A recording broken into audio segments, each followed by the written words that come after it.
Okay, welcome everybody. We're going to do the parental filter software part today. This will be a two-part thing we'll be doing, but the first one, and one that will cover most 99% of everything, is going to be this canine web protection. So if you open up your internet browser, you go to Google and put in canine web protection.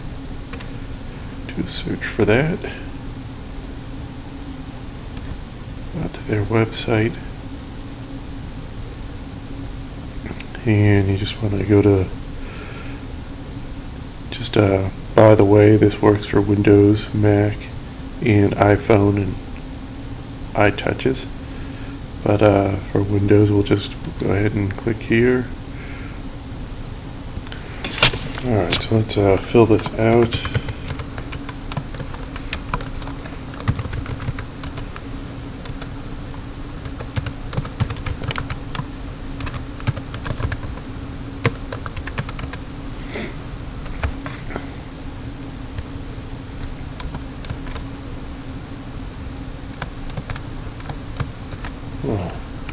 Oh, sneaky little. Can't copy and paste. Alright.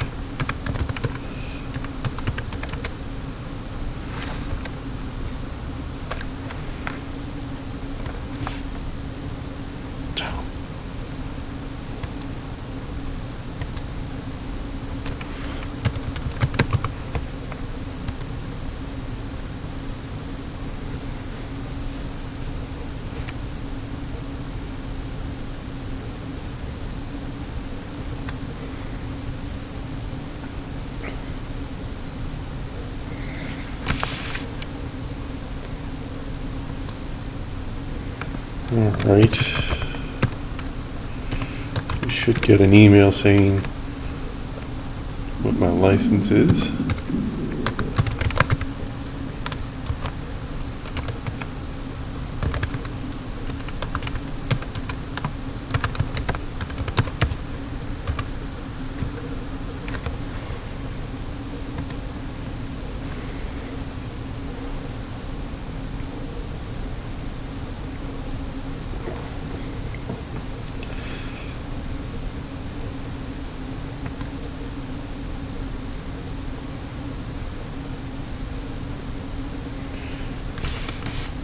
Alright, it's telling me like this one is actually on my kid's computer.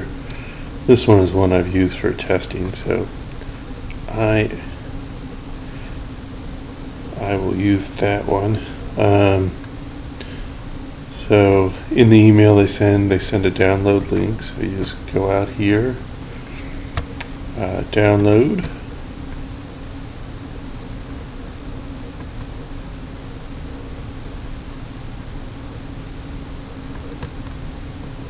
Go ahead and open it.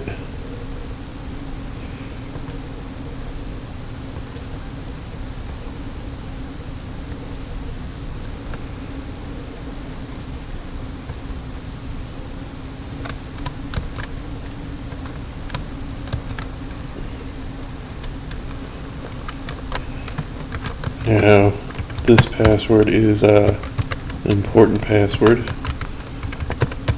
because if somebody besides you or your significant other, I guess at this point, gets it, if your kids get a hold of it, the software is useless. So this is the main defense to preventing them for getting around this software. So be careful on letting that one out. Alright, so let's go ahead and we'll do the reboot. Alright, we are back up. And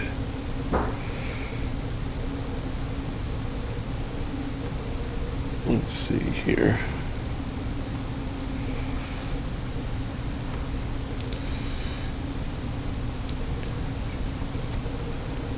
Go out to this page. This is going to be your admin page, and we'll go ahead and click on the setup. And you have to put in that password we just put in. Alright, so by default it's set up to block all of these.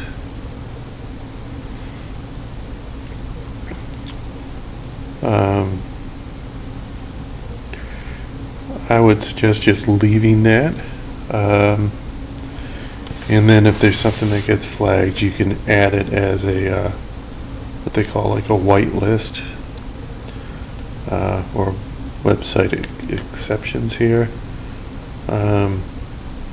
You can add to an always allowed if something gets flagged. Like I think let me just check here.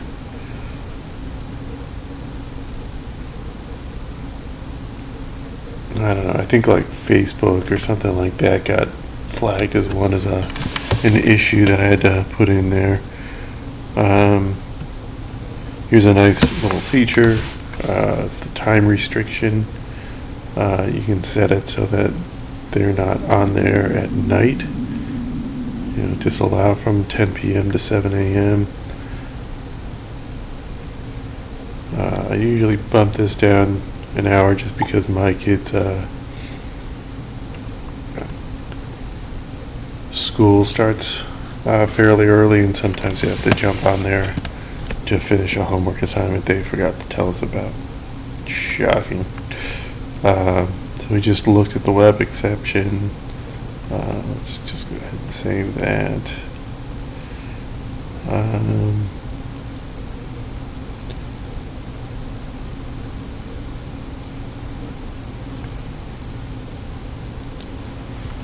So this will just, when it blocks, you can have it play a sound here, a dog barking, or just show this web page that it's been blocked, or you can also disable web access for a given amount of time. I'm going to leave it the way it was. If you have like a known issue or a known problem that you're going after, you can put in certain words, use these asterisks as wildcards.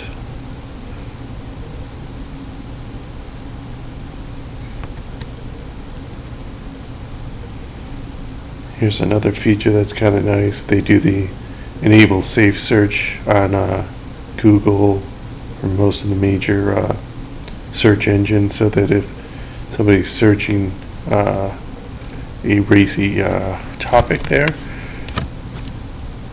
it will not show in Google as far as images. If that's not on, even in Google will show up with racy images within Google.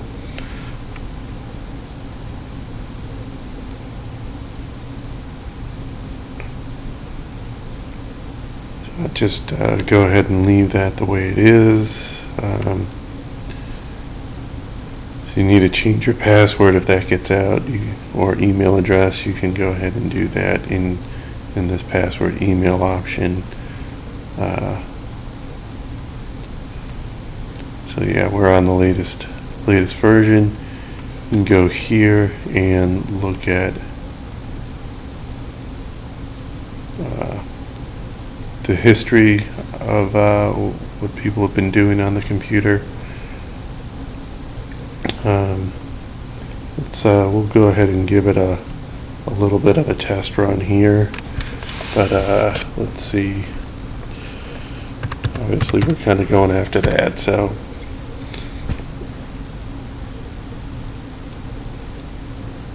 So there, that's just part of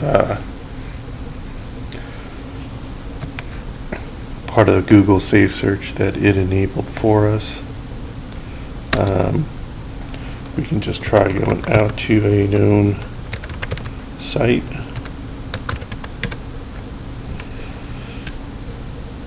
So this was blocked as pornography.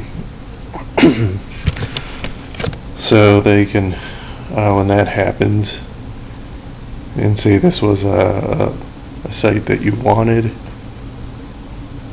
you can go ahead and do the, allow the site. Again, this is why the password's important. So we'll go ahead and cancel that. Kids can request the site.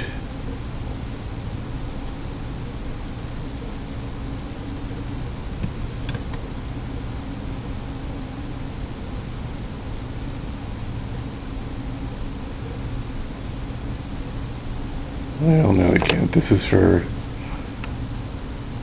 sending the canine bites. They'll have to just ask you to set it up. But then again, we can go back to here. Whoops.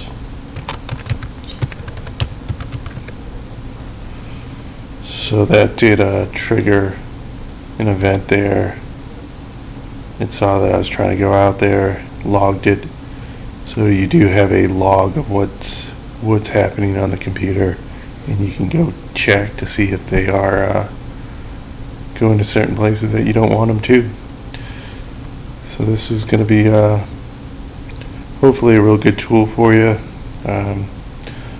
I would just kind of check this either weekly or monthly and see what's going on the computer, and should be all set with that. So I think we're good to go there. And let's go on to the next one then. Thanks.